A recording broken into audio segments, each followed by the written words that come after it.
Raghuram Garu, it's live now. Please proceed.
Namaste. A very good evening to all. On behalf of Utsahin, the Educating Minds, I take immense pleasure to welcome you all for day 5 of special anniversary events, right from the heart on 360 degrees view of life. We have with us our guest speaker, Mr. A. Srinivasa Murthy garu. Welcome you, sir. I also welcome all the viewers and Utsahins present here. Without any delay, I hand over to Utsahin, Mr. Yash, to introduce our guest speaker. Over to you, Yash.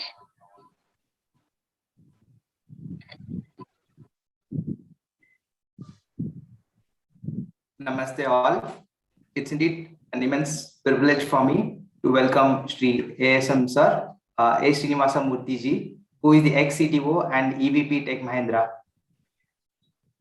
A.S. Murthy ji, or ASM as he is fondly called by his colleagues, began his career with TCS in July 1981 in Mumbai.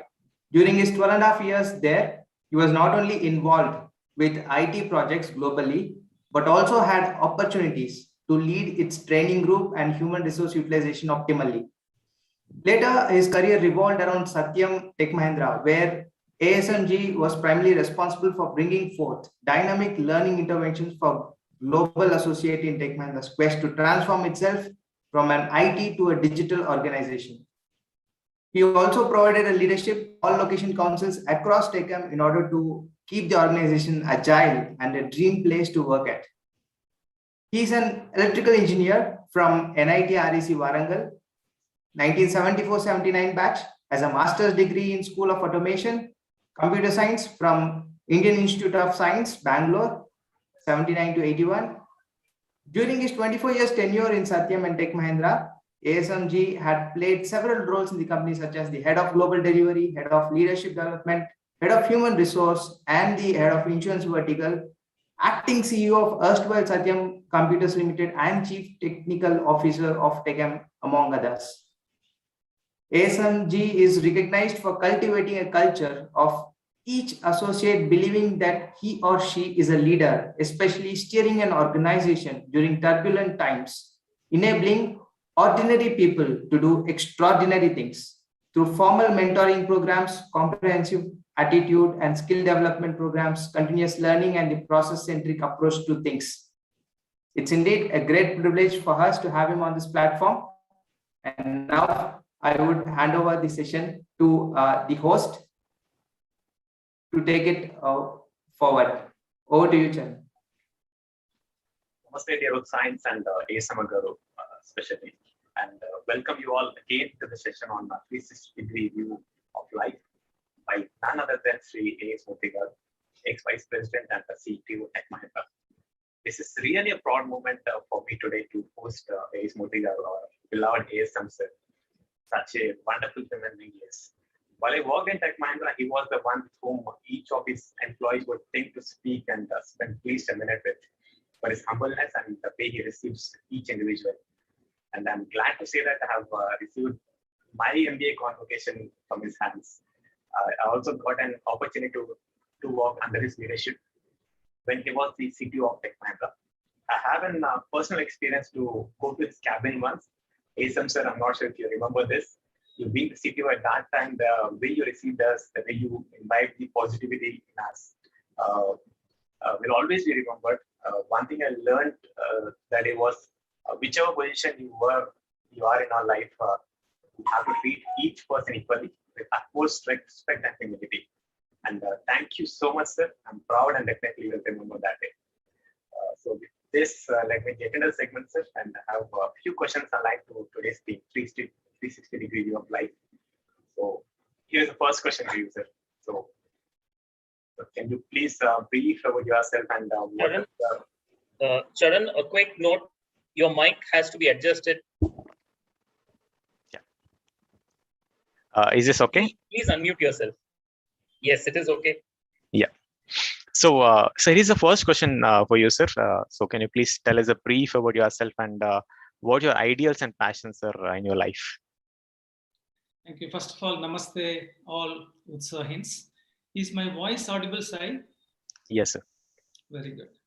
I'm extremely happy to have gotten this opportunity this evening to interact with all these enterprising and extremely talented set of individuals on the Zoom as well as on the YouTube. In fact, many of you have seen me and heard when I addressed you a couple of times in the last 1 year. And before I start saying anything, my heartiest compliments and congratulations on the first anniversary of the Utsahin, the thinking minds as well as the awakening hearts. In fact, Anirban has been my point of contact during the 1 year, and myself and Anirban shared a number of experiences together and shared a platform also in addressing some of the associates at Satyam and Tech Mahindra as well. So Sai Charan, as he just mentioned, I had the pleasure of interacting with him as well. So with that kind of a brief introduction, I also would like to ask the host, now that we have started the session late, what is the upper limit you're planning? It is already 6:03 now. How much time we have? I think we can exceed the time, sir, to 6:45. Okay, that's fine. So I strongly believe that the primary goal of any human being should be to be happy. All other goals are secondary. But this one particular point, as long as we all remember clearly, not on a daily basis, but moment to moment basis, life would be fantastic. Life would be heavenly. Many times we forget that our default state is happiness. Our default state is happiness. If you remember, as babies, when they were born, except for when they were hungry or when something is biting them or when they want to sleep, the rest of the things, they're always happy. Similarly, as we grow in our lives, somehow we have forgotten that our default state is happiness. So my request and my sincere thing, whatever you would like to call this 360-degree life, in fact, that is a title which I have chosen when Anirban asked me. And I truly believe that we can indeed make the 360-degree view of our life, each moment till our last breath, as a happy and peaceful life. In fact, it is not, I don't believe in saying after somebody's demise, the rest in peace. Actually, we need to say live in peace, L-I-P. Live in peace, moment by moment. So around this concept of living in peace, moment by moment, we can have the next 40-45 minutes session, Sai, if it is okay with you. Sure, sir. You wanted me to say anything about myself because a long list Yeah. was already read out. So I don't want to take the time again. We can straight away go into the question answers. Yeah, wonderful, sir. So wonderful points stated, sir. Like our primary goal of life should be to be happy, and rather default state should be happiness. So rather live resting in peace, we have to live in peace. So wonderfully stated, sir. And before getting into the actual point, can you please throw some light about your family background, your childhood, and the kind of education that you had? Absolutely. In fact, I come from a village. I was born in 1958, October 18th. And it was a very small village, and we didn't have even electricity in our place. And my father was a teacher. He taught physics up to class 12. In fact, I was a student under him all throughout. And so from a teacher's son from a village, you can identify the related things. And I studied up to intermediate, that is class 12 in Telugu medium. And at that point of time, there were no MSET kind of an equivalent test. Based on the marks that you obtain in class 12, you will get admissions into engineering colleges. I have chosen maths, physics, chemistry as the branch in the intermediate. So there were only 7 engineering colleges in the entire combined state of Andhra Pradesh. Andhra Pradesh plus Telangana had only 7 engineering colleges, and obviously NIT, and now we are calling NIT, it was Regional Engineering College, REC. After the IITs, NITs were recognized as the better engineering colleges. And I was fortunate to get an admission there based on my intermediate marks. And I stood university second in that engineering campuses. And I had definite challenges when I entered the campus with only Telugu as my medium of speaking. And of course, English we studied as a subject. And I had no knowledge about Hindi. And in NITs, only 50% of the students in any classroom will be from that particular state. And the remaining 50% of the students come from all remaining states in India. So in a way, in each classroom, you can see entire India. So that is a unique advantage I felt.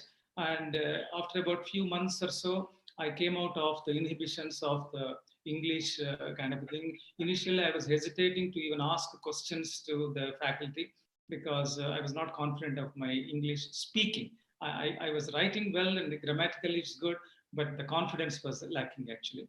And then based on the rank and the marks in NIT Warangal, I got a direct admission to Indian Institute of Science, Bangalore, in computer science. At the time, the word computer science itself was not active. It was called School of Automation. So that was a 2 full years master's degree. And then there was a campus recruitment. Then there were only 2 software companies in whole India, mainly Tata Consultancy Services, which was started in 1965. And then Tata Burrows Limited, TBL. TCS and TBL were the only 2 things. And when I joined TCS, there were only 300 people in all in the entire TCS. Today, you can compare that to the 5 lakh figure of the employees in that organization. And today, in fact, almost top 6-7 IT companies in India boast of more than 1 lakh employees actually. So at that time, there were only 300 people, and the campus recruitment used to happen only from IITs and I.I.Sc. And only about 25 to 30 trainees were taken across the country. So I was selected in the campus and joined TCS in Mumbai. And then I was working for about 12.5 years as part of it. I see IT assignments. I had traveled overseas, worked on IT projects in countries like Mexico, Brazil, Holland, and the US. And if you observe Mexico, Brazil, and Holland, they were again non-English speaking countries.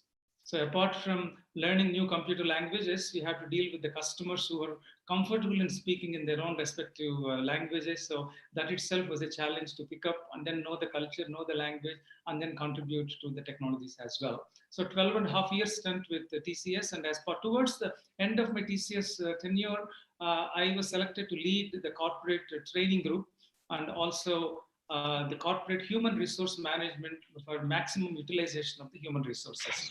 With that kind of a background, I joined Satyam Computers Services when it was just about 40-45 people based in Hyderabad as the general manager software.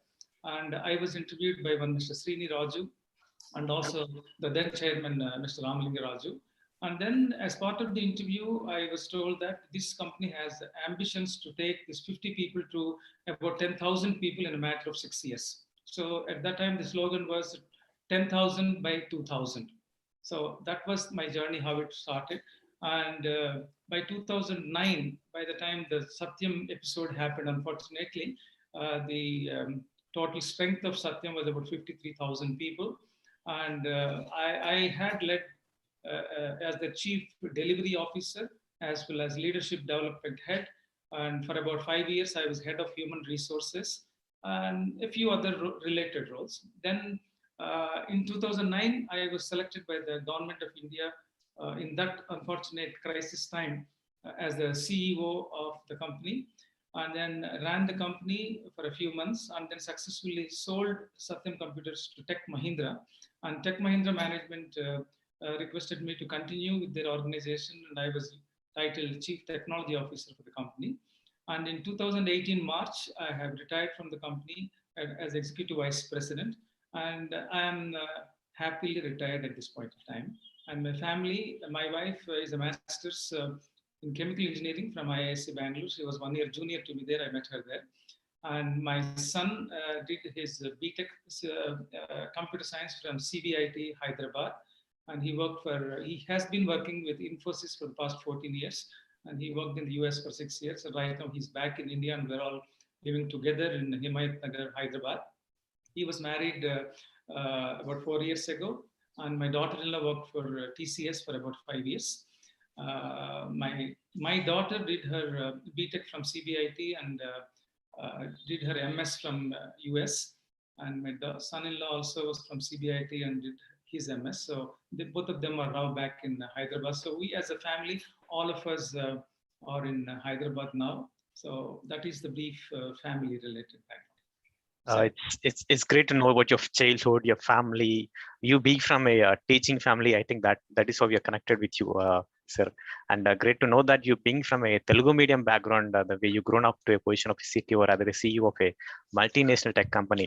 That's really wonderful, sir. And by the way you grown up, I think I can understand the values you were taught. So my question aligns with the same, sir. I think. Can you please brief us on what one value you hold and which every one of us should follow in our lives? Definitely and obviously it is integrity. In fact, if integrity is lost, everything is lost.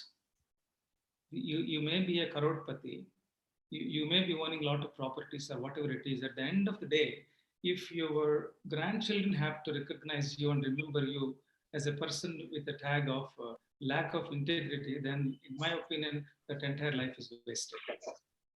So since you wanted me to pick up one thing, I would like to say integrity. Thank you so much, sir. So never lose integrity is what you say. And I strongly feel that you are one of the models from the day you have interacted with us during our management trainee induction in Tech Mahindra. But for you, who are your models in your life, and whom do you feel as the most influential persons in life? And can you please speak about them? Sure.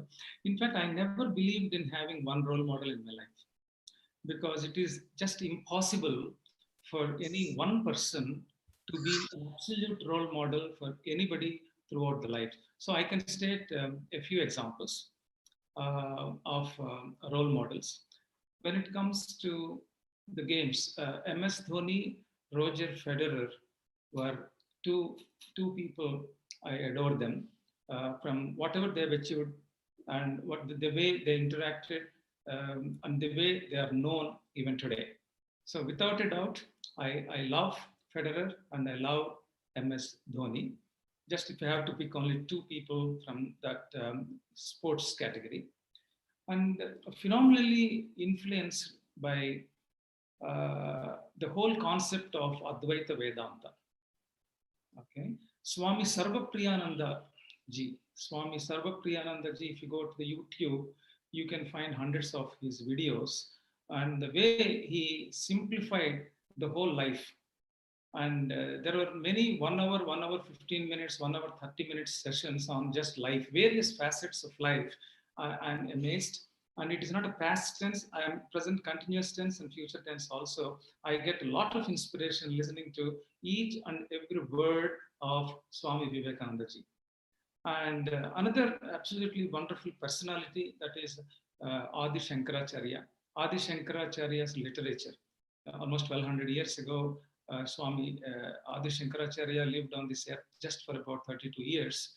And the kind of literature that he has produced, the kind of concepts he has come up with, those were just amazing. Recently, I heard that somebody, after analyzing the 153 books that were written by Swami Adi Shankaracharya ji by the age of 16, they were trying to say that unless a person in today's age with all the technology is at least 4,300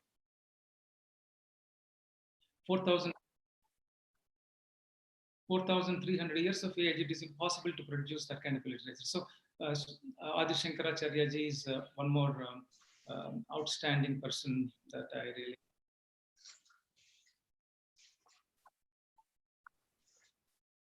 I'm hearing some messages. Are you also hearing? Yes, sir. Yeah, you can go ahead, sir. Yeah. Okay. Technical side, you can go ahead, sir. Okay, definitely. And despite all the things that we have heard, what happened at Satyam and the kind of stories, and the kind of things and actions that happened, the kind of a face and the kind of a values that I could see from my perspective during my tenure working with Mr. Ramalinga Raju were amazing. In fact, several of the concepts related to the business, because by now everybody in the last 10, 12 years of various books and magazines, we have seen there are two sides of Mr. Ramalinga Raju, and the one side which was exposed to all the 53,000 associates, even to the closest people who have worked with him closely. That is the kind of a face that we have seen, and we have interacted a number of hours each day. So whatever I have seen and interacted and I've learned tremendously important things as far as how to run a business successfully. So that part of Mr. Ramalinga Raju definitely has been a role model. I can definitely say. So maybe at this juncture, I will stop. Sai, you would like to, I don't want to keep on just on this particular topic. Yeah, great to know that you get inspired from MS Dhoni, Adi Shankaracharya, and also Satyam Ramalinga Raju. And the values that you learn from each personalities was really commendable, sir. And we got to know that you read a lot of books, and I personally know that people who read books are very different from the others positively. So what books do you read, and what are the ones that you will recommend to others? Yeah, so right now, just about 15 days ago, I've started reading a book called Solve for Happy. Solve for Happy, that the author was Mo Gadwat. He's an Egyptian entrepreneur. He worked in Google 10. And in fact, I am on the 67th page as we speak. Just finished about these many pages in the last few days. And whenever I read any book, I read cover to cover.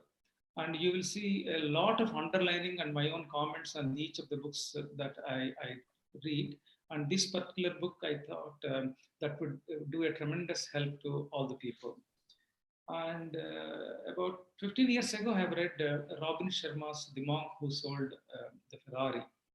So that is again a fantastic book that I strongly recommend. And afterwards, Mr. Robin Sharma has written quite a few other books also.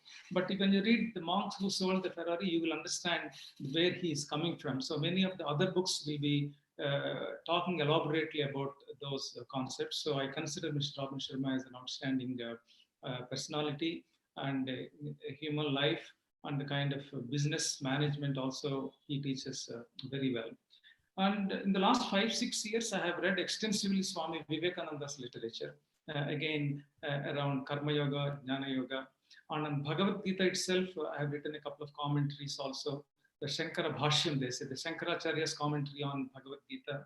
I recommend to each and every person, irrespective of the religion or irrespective of the beliefs that they follow, to go through all the 700 slokas essence, what is there in Bhagavad Gita. And I consider that that is nothing to do with any belief system. It is simply for any human being to understand the life and lead a very happy, peaceful, and contented life. So I put that as number one when compared to any other books. These are a few things I just wanted to mention on the books. Thank you so much for that, and Solve for Happy. I think it will be in my to-do list now. Yeah, and The Monk Who Sold His Ferrari by Robin Sharma is a wonderful book. I just gone through on it on the high level, and the Swami Vivekananda literature that you follow, that's really wonderful. Sorry to interrupt. ASMG wanted to add something. Yeah, just Yeah, please, please. one more book also I want to add, the autobiography of Yogi. Okay, some of you must have read it. That is one of the best sellers, and that also inspired me quite a lot actually. So an autobiography of Yogi, it is just not to be read once or twice, maybe 3-4 times. When you read it, you will really be convinced about some of the wonders that indeed that are available in the human race, and you will definitely get a lot of excitement. And that is a true story written by Yogi. So you will definitely write. And then a very small booklet that I also read as an excerpts from that. I think it is Light. Again, the same author of autobiography of Yogi. That is a concise version of 12 aspects of life. Actually, I will share the exact name of the book with Sai and Anirban also. Sure, sir. Thank you so much for that.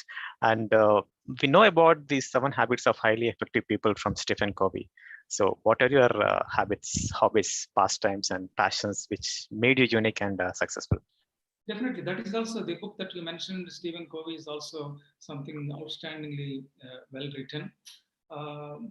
I definitely can highlight, not from those 7, you are asking about my habits, right? That's what how I understood. Yeah. Yes, sir.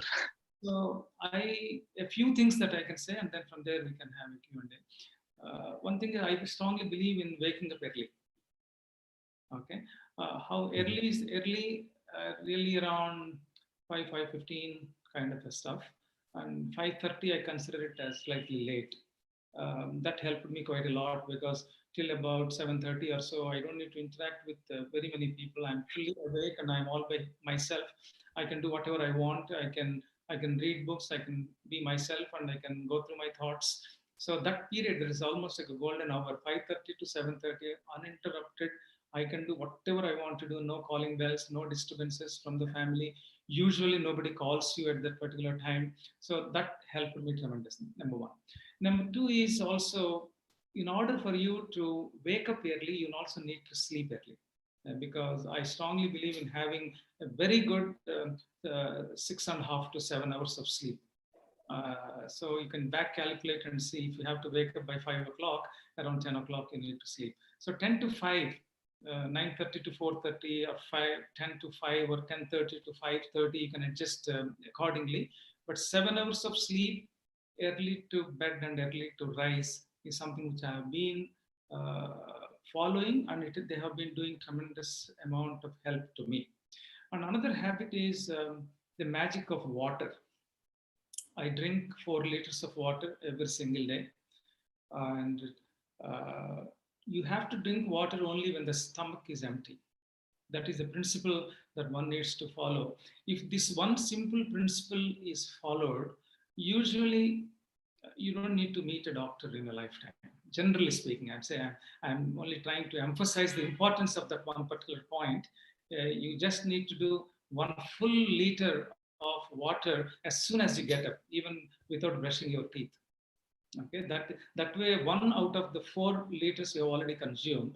Then you do your all you breathe, whatever you want to do, morning chores, and then your exercise and all that. After about an hour and a half, you can again drink 1 more liter of water. That means 1 plus 1, 2 liters of water before breakfast itself. So these 2, that means 50% of the quota for the day is completed even before you really seriously start doing your daily routine actually. And always the thing to be remembered here is that half an hour before you want to eat anything, breakfast, lunch, or dinner, or snacks, you should stop taking water. And during the food, whatever you eat, during the period, you should not drink even a drop of water. And approximately for 2 hours after completing a meal, a breakfast, lunch, or dinner, or a snack, you should not drink even a drop of water. So this is the fundamental principle behind water. So that means how many times you get an opportunity to see your stomach empty? That is, as soon as you get up, stomach is empty, because whatever you have eaten as dinner previous night was already fully digested. So usually for vegetarians, it will take about 2 to 2.5 years for full digestion to complete, generally speaking. So you will get the first slot as soon as you get up. And the second slot after about 1.5 hours, after doing all your morning chores and all that. So again, at that time, the stomach is empty. So 2 out of the 4 liters, those are slots available to you. Then there are 2 more slots available. Let's say you have breakfast around 8:30 and you complete the breakfast by 8:45. So from 8:45, 2 hours. So that means 10:45. So from 10:45 onwards, your stomach is ready to receive again water in intake till half an hour prior to lunch. If you're going to lunch at 1 o'clock, so 12:30 you should stop. So between 10:45 and 12:30, you have sufficient time during which you can pump in small doses of that 1 liter of another 1 liter of water. Whereas the first 2 liters are at a stretch. First 1 liter at a stretch. Second 1 liter at a stretch. Third 1 liter, small quantums between 10:45 to 12:30 p.m. if your breakfast is at 8:30 and lunch is at 1 o'clock. Otherwise, you need to adjust it accordingly. The rule is simple. Half an hour prior to eating anything, stop taking water. And up to 2 hours after food, don't consume water actually. So the third slot of water is that. And the fourth slot of water is again after lunch and before dinner. After lunch, let's say 1 o'clock, you go for lunch and you finish lunch by 1:30. Eat food very slowly. Don't gulp the food. And don't do any parallel processing while eating. No phones, no TV, no talking. Just enjoy your meal bit by bit. You please appreciate the entire process that has gone in terms of preparation of the food, and be happy and be grateful that you are able to eat a good meal, and appreciate the person who has prepared the meal for you. Bite by bit, small bits. You have 32 teeth, use all of them, and you at least try to bite 32 times each of the morsels that you keep on your mouth. Use the thing that is available on the tongue. Tongue produces magic. There's a lot of things, important, interesting things are there. So keep it and then mash it 32 times each one. So by the time that the thing goes beyond this area, that means most of the digestion is over in the mouth itself. So you're not unnecessarily subjecting your internal delicate parts for doing the digestion process actually. So that is another good habit, I will say. So you have the fourth slot available after 2 hours after lunch. That means 1 to 1:30 lunch. So from 1:30 2 hours, that is 3:30. So 3:30 onwards till half an hour before dinner.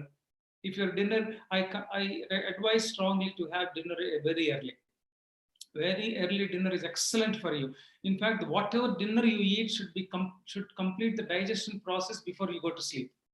For example, if you want to go to sleep by 10 o'clock, so that means the dinner should be digested. If you account for 2 to 2.5 hours for digestion process, that means by 7:30 your dinner should be over. Ideally by 7, if possible, if you can. Okay, and dinner should be light dinner. Lunch can be heavy. Breakfast, you should never skip breakfast in your entire life. Every single day, make sure that you have healthy breakfast, because after breakfast and after lunch, there is a lot to be accomplished in every day, every single day. After dinner, you don't do much. Maybe you will just clear a few emails, sit before a television, or talk to your family members. Not much of energy is required anyway. So if you have this kind of a habit that lunch can be heavy, breakfast should not be skipped, dinner should be lighter, and complete the dinner by 7:30, and then after the digestion, if you go to sleep, then you will get excellent sleep, and 7 hours wonderful. So this is one other magic that can really work for you. I think if I go on like this, the entire thing will be on this health only. So I'll give back to Sai. Yeah. Oh, thanks for that, sir. Thanks for emphasizing on the minor points of how to be healthy. So having, I just wanted to ask this question aligned to the theme. So having seen life in all the perspectives, you might have seen all the ups and downs in life, right? So how to balance these ups and downs, and any suggestion for this, any advice for this? Definitely, because there are two things. There is a body-related health and mind-related health. You need to first understand both of them actually. So you have to keep your body very healthy. For that, you will be doing jogging, walking, exercising, yoga, pranayam, and take water, do quantums of food, and make sure you take this up. All the kinds of things will help you, the physical body, to stay good. Because unless the physical body is maintained very well, you cannot be successful over a long time. Because we have to work at least for about 35, 37 years out of our whole whatever life that we have, to earn a living and to make a meaning to the whole life. So if you don't want to fall sick, you have to make sure that your body is maintained exceptionally well. So never ever compromise on the physical health. And for physical health, there are so many things, and easily anybody can tell you, just the way I'm talking about what to eat, what not to eat, when to wake up, when to sleep, what foods to eat, what not. All that kind of stuff is for physical health of the body. But mental health is most important. In fact, if you want to really work very well, because how I started this whole talk, moment by moment, we need to be happy. Moment by moment throughout our life, we have to first decide to be peaceful. So I'm making a strong statement here. You have a choice every moment to be happy or not. So if somebody says unhappy, that is his personal choice. He has chosen to be unhappy. In fact, please, first of all, recognize that there is a choice moment by moment for you, for each individual, to take a decision of the path of happiness, irrespective of the circumstances. Circumstances are not within our control. What exactly is going to happen a minute from now for any of us or any of our family is completely unpredictable. Completely. It is, the future is uncertain. Exactly who is going to call who is pressing the calling bell, you don't know. Who is arriving into your house, you do not know. The moment you leave your house, exactly how the whole travel is going to happen, you do not know. You do not know who is going to call you next. You have no control. You do not know how many marks your children are going to get. You have absolutely no control. You do not know the next line that your spouse is going to tell you. You have no control. So please remember, the future that way is completely uncertain. Completely uncertain. So, but then I am making a statement, in having fully understood and realized and recognized the future is going to be uncertain. Here I am making a bold statement that moment by moment, you have a choice to be happy. Choice to be peaceful, to be happy. So that means, despite whatever happens, your mind should be tuned to take that path of happiness and peace. Because circumstances should not dictate how your happiness should behave. Okay, we may feel bad, sad. I'm not saying that everything will go as per our expectation. A simple formula for being happy: happiness is equal to reality minus expectation. Happiness is equal to reality, means what exactly happens. What exactly happens is not in our control. What exactly happens, we don't know. But all of us have some expectations on what should happen. So happiness moment by moment, or happiness from event to event, or happiness from event to event, is nothing but you have an expectation about the event and something really happens. And what happens, you will know after that event. Even about this talk show also. 45 minutes, you say, yes, ex-CEO, this, that, he's good, he's bad, all that kind of things. So you have come here with an expectation about something to get from this 45 minutes of my talk. That is your expectation. That is the expectation of all the people who are on the Zoom meeting. Otherwise, they would not have stayed back. After Ravi Bombakanti's one, they would have just looked at my profile and said, no, I'm not interested. They have stayed back means they have some inherent expectations to get something out of this talk. And the reality, you will know at the end of 45 minutes what exactly I have delivered, how I motivated, did I inspire you at all? All that is a reality. Now, whether you'll be happy or not is determined by that reality, what you experienced, minus the expectations with which you have started this session, that is your happiness. Now, for example, if you have sky high expectations that ASM is going to give fantastic presentation, and the reality is something okay kind of a thing, then there is no happiness for you. So that means reality, let's say, is 7 out of 10, and expectation is 9.5 out of 10. The equation is 7 minus 9.5, that is minus 2.5, so you're unhappy. But then if you have, on the contrary, if you have expected, okay, let me hear about it. Somebody saying he's an IT guy and all that, I'm not an IT person. He wants to say something, etc. Okay, let me just go with an open mind. Let me say, okay, at least if I can get 1 or 2 points to be practiced, the rest of the life is okay. So with an expectation of about 5 or 6, I will go. And at the end of the meeting, if you yourself are going to give a 8 or 8.5 or a 9, then 8 minus 5 or 8 minus 6 is always your happiness actually. So my request to all of you is try this out from this moment. Drop your expectations. Drop your expectations from yourself. Drop your expectations from your family members. Drop your expectations from all the events, all the incidents in your life. Go with the open mind because the reality is completely unpredictable. You may think and go for a Rajamouli's movie with a high expectation. Maybe we do not know how exactly you will be reacting to that movie. Maybe some Rajamouli's hardcore fans may give 10 out of 10.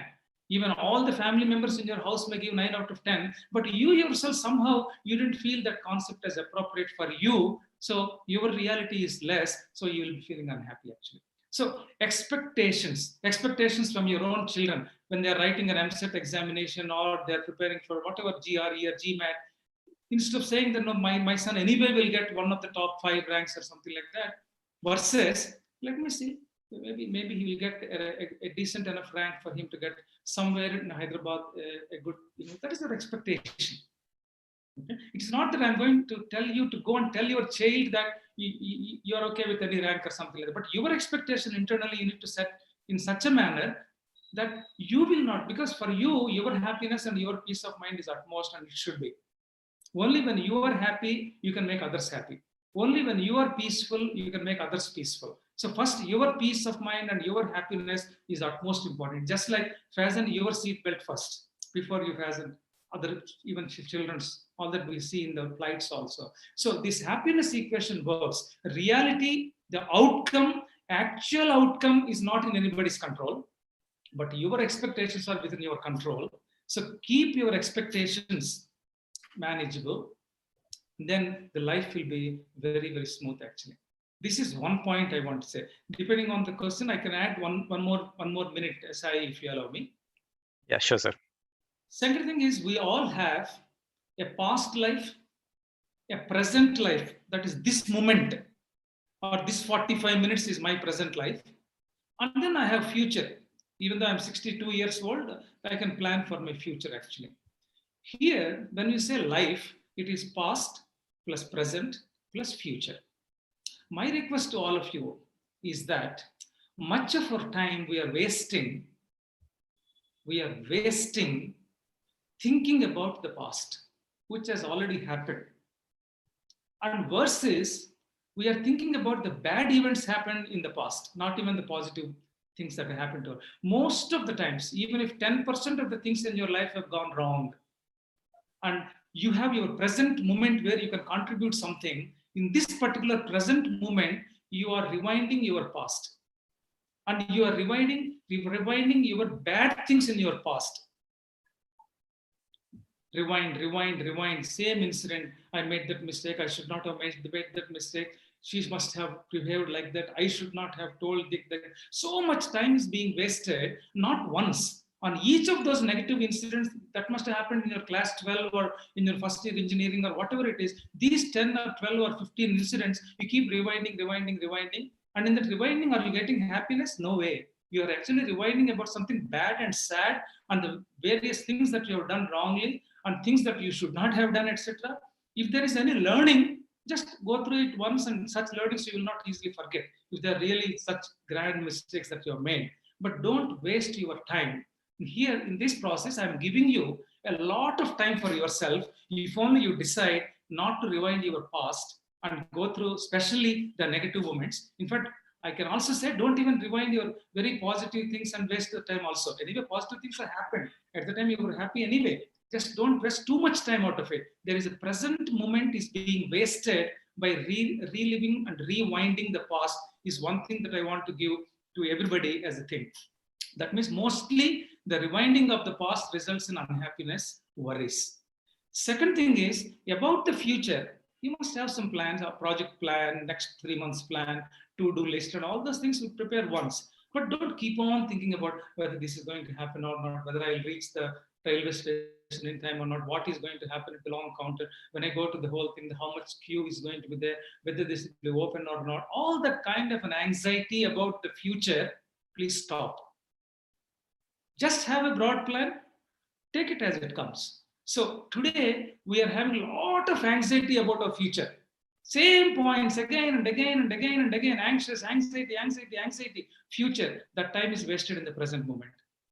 So about the past, you are worrying. About the future, you are anxious. In the process, you are losing precious present moment. So my request to all of you is try to live and use your present moments almost 95% of the time. The highly successful people are those people who use their present time, present moment, present minute, present hour, try to use 90% of that. Instead of going into past and future, those will be highly successful. So this is another simple thing that worked for me, Sai. So wonderful points quoted by you, sir. Never ever compromise on health, both physical and mental, and we should take a decision for both past and for the path of happiness, and as the future is completely uncertain, and happiness is equal to reality minus expectations. That's wonderful, sir. So we have to drop our expectations to be happy, and that's the only solution for happiness. So, and ignore the past and lead a positive life is one message I really got from this, sir. And one question from our dear Utsahin got, so just they wanted to know what are your contributions to the community, society, and the nation, and how can we be remembered throughout our life or after that? Generally, I don't lose any opportunity when any youngsters approach me. Even a class 3 student or even a LKG student or any person who is about to join an organization or a person who has spent X number of years with an organization, at any point of time, if they want to have another opinion or sessions like this, and especially knowing about our life from the 360-degree perspective, and then many sessions I have taken for teachers who are teaching the elementary schools and teachers who are teaching engineering, anything, the teacher, I strongly feel that whatever I could gain in my life, the way the teaching has to happen has to undergo tremendous change. They have to keep in mind the student and different students at different levels in each of the classrooms, how to reach out to each person. At the end of the day, how can you create an experience for each and every person in every class, in every session, that session is interesting, I understood. Only thing is when you are going a little bit slow, the high markers or high rank holders may feel slightly slow. They may feel a bit of repetition, but repetition won't hurt. When compared to the people who are in the last benches, they're not able to understand anything. How well you are able to give them practical examples, how well you can come down to their levels. When you're teaching a second standard student, your mindset should be a second standard. So a second standard student, how much he or she can understand, what type of examples will make sense to a second standard student. At the same time, the same concept needs to be told to the 9th class student, what's paid, what examples you need to give. I think the entire thing about teaching, effective communicating, making each session interesting, and from the student perspective, what kind of a focus they need to bring to the class, what kind of a preparation they need to do, how they need to plan their life, how they need to lead a disciplined life. These kinds of interactions will tremendously excite me, because that's where I can share some of these learnings with any person. In fact, just for an example, if so all of us have traveled by airplanes, we traveled by first class train compartments, even general compartments, even buses, standing in the buses throughout the night without getting a seat. We cycled, we walked, in all kinds of things, whatever is available at that point of time. I never repented why I'm traveling in a general compartment in a train when I could have afforded a first class or a AC 2-tier or some such stuff. On that day, if it so happens that no reservation was possible when I entered in a general compartment, believe me, many times or almost all times, I approached that whole thing just to see whether I can have a meaningful conversations with whoever is there. If there is a 75-year-old person standing there who can't even know reading and writing, also I can give a lot of weightage to that age and experience, and I try to learn from a 70 or a 75-year-old man or a woman by asking questions which will excite them to say. See, who will not be interested to say what kind of things will interest you? What did you learn? What can you teach me? Are there anything good or bad about it? That is something phenomenally exciting, actually. Any human being, if you ask the right questions, the answers you will get are tremendous learning opportunities. So many times when I traveled in such kinds of general compartments, I never felt unhappy. I always thought that I learned something from any person whom I interacted with. So I hope you can take a point out from there. Thank you, sir. And I could personally experience this. And I personally witnessed your eagerness to mentor, teach, and inspire the younger generation. So, sir, as we're short of time, one last question for you, sir. So, what is one message that you would want to leave us, leave our viewers with? This is wonderful, actually. In fact, only in the last 5-6 years I came to know about it, but I don't want all of you to lose that learning. All of us are focused, all our indriyas, all our eyes, nose, ears, everything is externally focused. Right from the beginning, we are looking at the world. We are looking at the television. We are looking at the people external. Our world is completely outside, 100% outside. So we start interacting with people, interacting with objects, interacting with circumstances we're feeling. All our life has been spent thinking that the world is outside of our body. Okay? But there is a whole lot of world inside us. First of all, we do not know who we really are. That is, I'm making that statement, even it's a bold statement. It is applicable to even 99% of the people on this earth as of today. They don't know who they really are. They don't know. If I say, who are you? They'll say, I'm Anirban.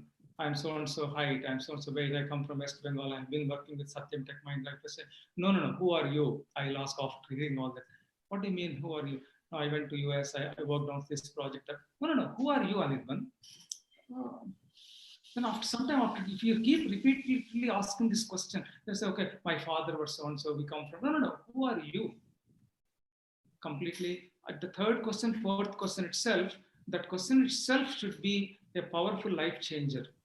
In fact, that should turn our complete vision in trying to understand who we really are.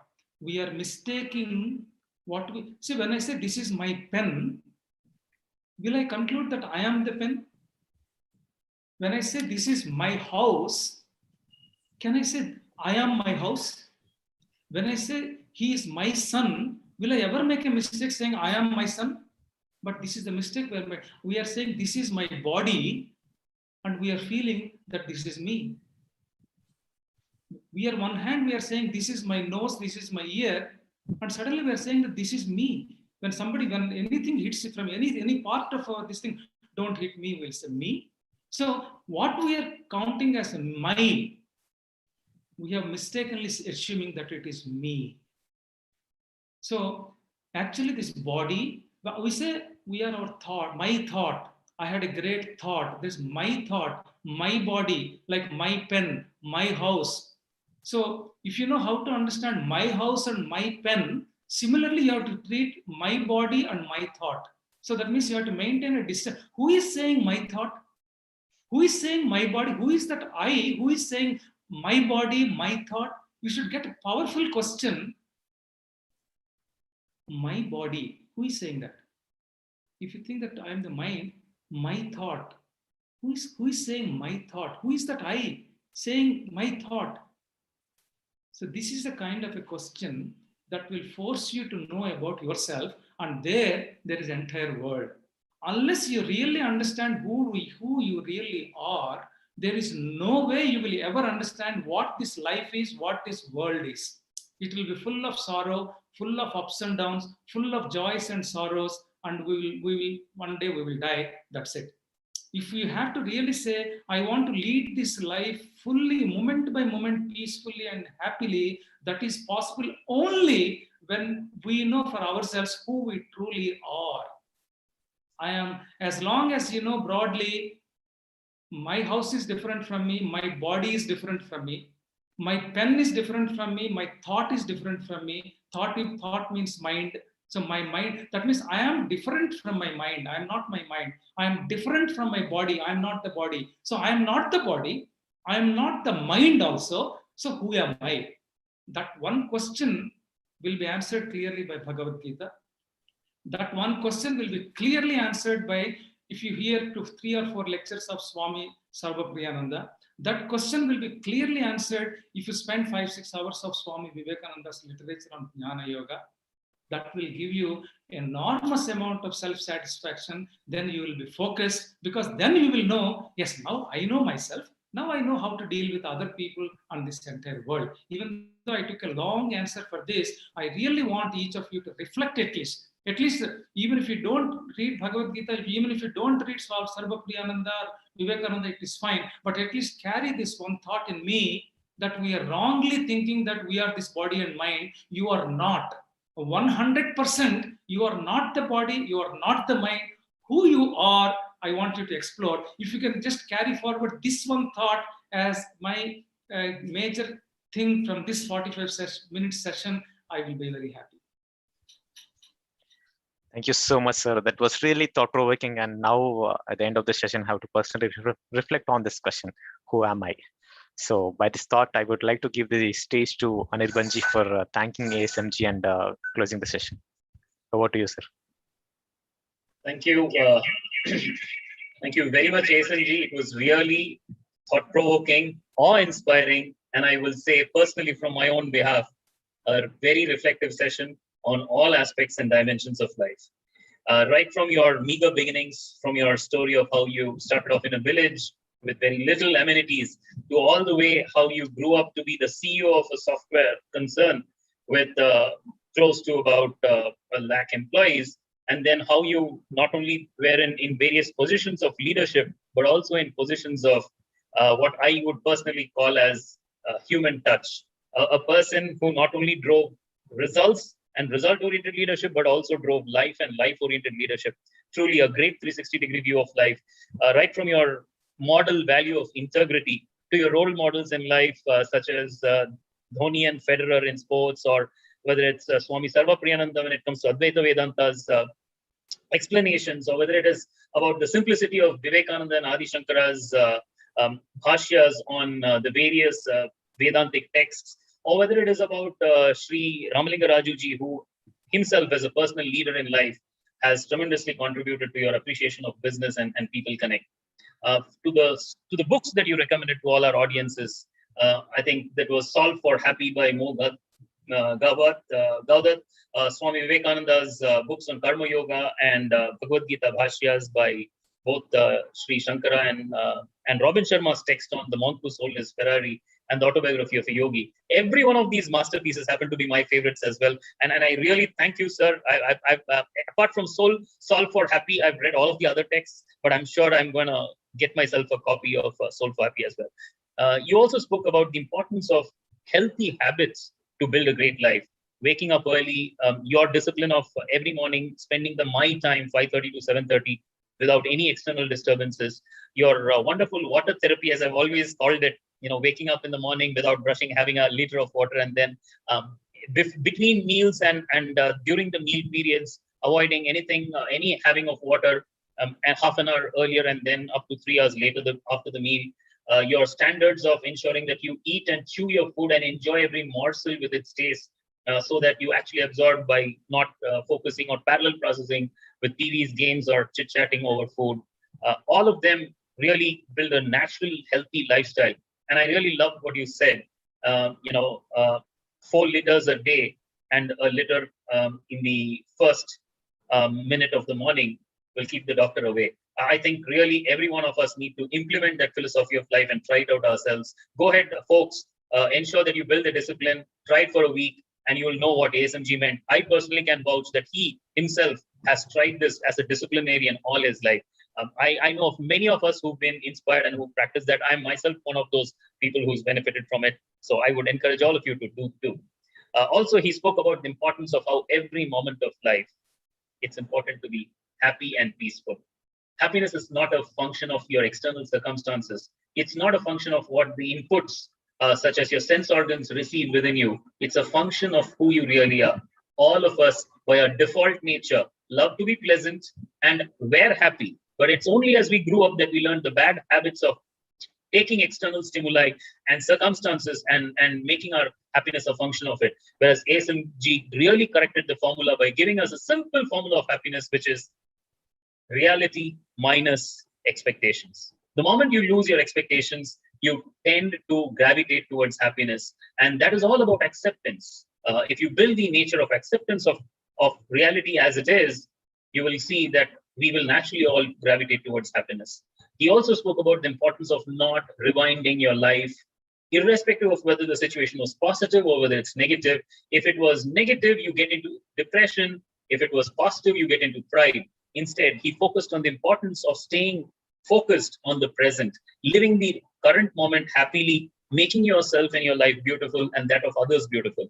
He also focused on the importance of not getting into your future, because those who live into the future are either living in hope or are living in anxiety. Whereas people who are focused on the present are living their moments beautifully. And living beautifully is also about thinking and living with meaning.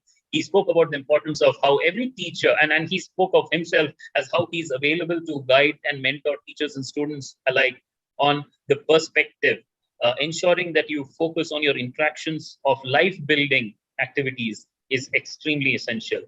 He himself gave his example on, irrespective of whether he traveled by air, by a train in an AC compartment or in a general compartment, or whether he even had to walk or cycle or travel in a bullock cart, the mode of transport never mattered. It is the presence of mind and the self where you enjoy the experience, whether it's chit-chatting with a fellow passenger on a train in a general compartment, or whether it's inquiring about someone you meet by in your casual walk.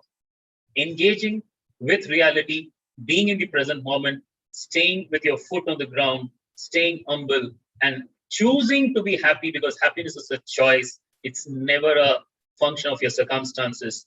I think that was really wonderful, and that is a great message that I want every one of us to take. He also closed his message with a masterpiece. Focus on understanding who are you. Shed your identities. Each of us have gained identities either on our own selves or based on our family upbringing or our professional degrees and qualifications, or how our friends and the society know us. But all of this is external to us. This is acquired or is given, whether it's a certificate of merit or whether it's a profession or an occupation. However, the true journey begins when we look into our own selves, the inward journey. And that is where we need to stop focusing on the external sense organs and external stimuli alone and start focusing inwards to realize what is the nature of the true self. Who am I? I cannot be my name because that was given to me when I was born by parents or by people who Christianed me. I cannot be my profession because that was given by my degrees or certificates earned. I cannot be my occupation because that was given by an opportunity to serve society. Then who really am I is a question that ASMG posed to all of us, possibly to reflect on that discipline of Advaita Vedanta. And he also recommended every one of us to go through the documents and the understanding of the bhashyas on the Gita called Gita Bhashyam by Shankara. He recommended this as a universal text to read it without any sort of religious accreditations, but rather to read it for the essential value that it is and to take an objective understanding of it onto our lives. I think that kind of, I tried my little best to whatever I could to summarize his messages.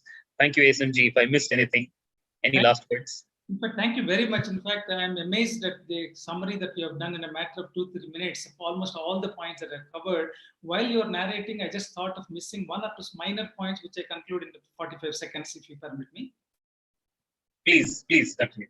The major transformation for me happened when I attended Art of Living course 23 years ago in Satyam Computers.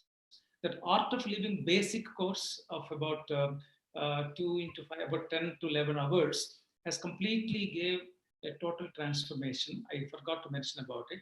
That is Sri Ravi Shankar ji's ideas percolated by different teachers actually. So definitely to this day also, many of those principles to lead a happy and peaceful life, I could actually get it from that teaching. That is number one.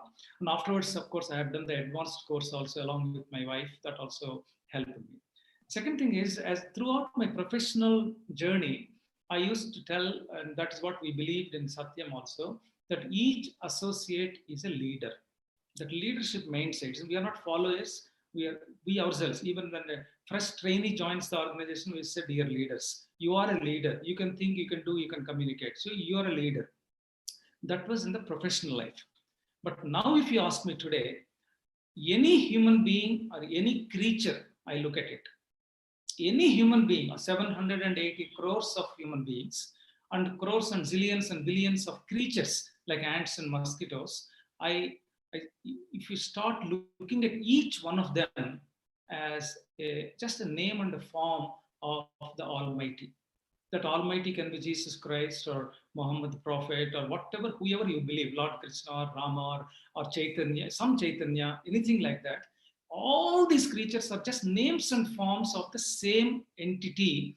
If you can actually internalize this one concept, that means whenever you see anybody on earth, anything, any creature, any human being, just is another name and form of that Almighty, that itself will bring tremendous amount of peace of mind, and you will never ever hate anybody. You will remove the words like jealousy, hatred, envy from your dictionary once and for all, if you are convinced about it, that each and every person, without any exception, now another name, another form of the same Almighty or same God, same whatever feel you have in your mind, just attach that. So these 2 points I just wanted to tell before I conclude. Thank you very much, ASMG. Seeing the divine in every other form, human, non-human, doesn't matter. Respect and see the divine in every particle of existence. Wonderful message, G. I'm sure every one of our viewers today, tomorrow, and for the future forever will dwell upon that message and live upon it by truly respecting every aspect of the divine in life. You brought out that concept very beautifully, which is Tvasiatelugu, I am that. And being one with the divine, by realizing the divine within us, we see the divine all around us. Really, it was a very inspiring set of moments with you, and from a person who lives every one of those values. Thank you, sir, again for joining us. And for viewers who are observing ASMG for the first time today, do know he's also a council member of the Utsahin, and we are very proud to have him on our council. Thank you, sir, also for being on the council and guiding us throughout the year. He was also one of our guests who inaugurated Utsahin on 15th August last year. I also have a few announcements here. Tomorrow we have a session by Swami Purna Chaitanya Ji from the Art of Living Foundation, the very foundation that ASMG spoke of, motivated him into this, into his spiritual journey. I would recommend all of you, if you are available tomorrow, 5 p.m. to 6 p.m. Indian Standard Time, we have a wonderful session on the aspect of the age-old traditional way of living. So please do visit our session again on the YouTube channel as well as on the Zoom channel, 5 to 6 p.m. tomorrow. And our Grand Gala event celebrations will be on the 15th of August for our first anniversary. We thank every one of you who have been our patrons, our speakers, our supporters, and all our viewers who've come in large numbers. Thank you once again, ASMG, for those wise words. Thank you, I will hand it back for choosing to ask the important and relevant and extremely interesting questions. Thank you, Sai Charan Garu. Thank you so much, sir. My back pleasure. to Chuck. Yeah, and thank you so much, ASMG and Anirban sir, for summarizing the whole session. And I would request each one of you for stand up for the national anthem.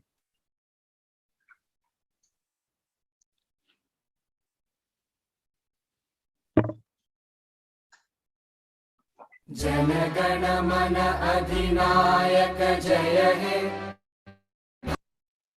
Bharat भाग्य विधाता पंजाब सिंध गुजरात मराठा द्राविड उत्कल बंगा विंध्य हिमाचल यमुना गंगा उच्चल जलधि तरंगा तव शुभ नामे जागे तव शुभ आशीष मांगे गाहे तव जय गाथा जन गण मंगलदायक जय हे भारत भाग्य विधाता जय हे जय हे जय हे जय जय जय जय हे